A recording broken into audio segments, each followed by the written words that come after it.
Students welcome to this lecture. इस लेक्चर में हम डिस्कस करेंगे एक प्रॉब्लम को जो कि है म्यूचुअल इंडक्शन के बारे में।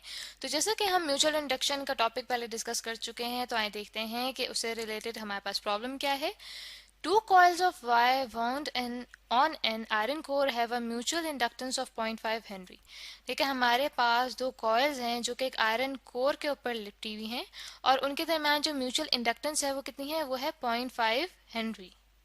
तो यहाँ पे हम ड्रॉ कर लेते हैं कि हमारे पास दो कॉइल्स हैं, ठीक है, जो कि लिपटी हुई हैं एक आयरन कोर के ऊपर, ठीक है, और इनके दरम्यान में जो म्यूचुअल इंडक्टेंस है वो कितनी है, वो है 0.5 हेनरी, जिसको हम डिनोट करेंगे कैपिटल एम से।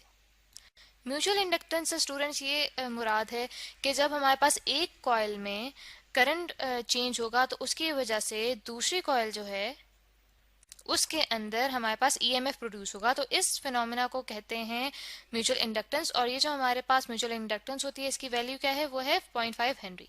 तो हमें आगे कहा गया है कि how large an average EMF is generated in the secondary by the primary as the current in the primary is increase from 2 ampere to 3 ampere in 0.01 second. अब ये देखें, फॉर एग्जाम्पल इस कॉइल को मैं कह देती हूँ कि ये मेरे पास प्राइमरी कॉइल है, ठीक है, और जो दूसरी कॉइल है वो मेरे पास सेकेंडरी कॉइल है।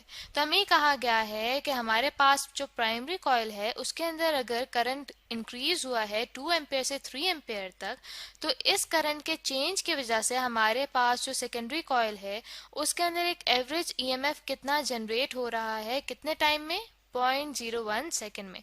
तो ऐसा करते हैं स्टूडेंट्स के सबसे पहले अपने पास डाटा लिख लेते हैं कि हमें क्या क्या क्वांटिटीज गिवन है इस प्रॉब्लम में, ठीक है।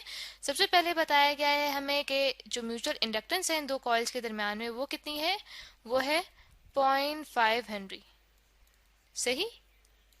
और जो हमें टाइम बताया गया है कि कितने टाइम में हमारे पास प्राइमरी कॉइल में करंट जो है वो इंक्रीज हो रहा है, वो हमें बताया गया है कि डेल्टा टी हमारे पास है 0.01 सेकेंड, ठीक है। अब हमें कहा गया है कि जो करंट है वो चूंकि इंक्रीज हो रहा है इसलिए हमारे पास जो चेंज इन करंट आएगा, ठीक है, उसे हम डिनोट करते हैं डेल्टा आई पी से। यहाँ पे जो पी है वो यहाँ पे शो कर रहा है प्राइमरी कॉइल को, तो वो हमारे पास कितना आएगा, वो आएगा 3 एम्पेयर माइनस 2 एम्पेयर, ठीक है, कि हमारे पास करंट में चेंज कितना आया है। और जो चेंज हमारे पास आया है वो आया है 1 एम्पेयर।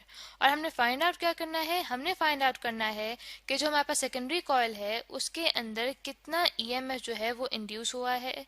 तो यहाँ पे हम लिख लेते हैं कि हमने ई एस को फाइंड आउट करना है। तो स्टूडेंट्स ऐसा कहते हैं कि सोल्यूशन स्टार्ट करते हैं। हमारे पास म्यूचुअल इंडक्शन का जो फॉर्मूला होता है और उसके म्यूचुअल इंडक्शन के थ्रू जो सेकेंडरी कॉइल में ईएमएफ इंड्यूस होता है उसका हमारे पास फॉर्मूला होता है E S equals to M into delta I P, ठीक है, डिवाइडेड बाय डेल्टा टी। यानी कि जो delta I P divided by delta T है ये हमें change rate of change of current बताता है कि हमारे पास जो प्राइमरी कॉइल है उसके अंदर एक टाइम इंटरवल में किस तरह से करंट जो है वो चेंज हो रहा है, ठीक है। तो यहाँ पे जब हम वैल्यूज पुट करते हैं तो हमारे पास म्यूचुअल इंडक्टेंस कितनी है, वो है हमारे पास 0.5 हेनरी, ठीक है। साथ ही हमारे पास जो करंट चेंज हो रहा है उसकी हमारे पास वैल्यू कितनी है, वो हमारे पास है 1 एम्पेयर, और जो कि डिवाइड हो रहा है हमारे पास टाइम से, जो कि हमारे पास है 0.01 सेकेंड।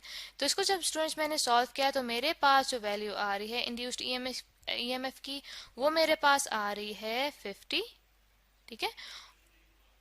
और चूंकि यहाँ पे हमारे पास इंड्यूस्ड ईएमएफ है तो हमारे पास यूनिट्स यहाँ पे आ जाएंगे वोल्ट्स के। तो हमारे पास जो इंड्यूस्ड ईएमएफ है जो सेकेंडरी कॉइल में हमारे पास इंड्यूस हो रहा था उसकी स्टूडेंट्स हमारे पास वैल्यू आई है 50 वोल्ट्स। तो आई होप स्टूडेंट्स कि आपको ये प्रॉब्लम अच्छे से समझ आ गया होगा जिसमें म्यूचुअल इंडक्टेंस के थ्रू इंड्यूस होने वाली ईएमएफ को हमने फाइंड आउट किया है।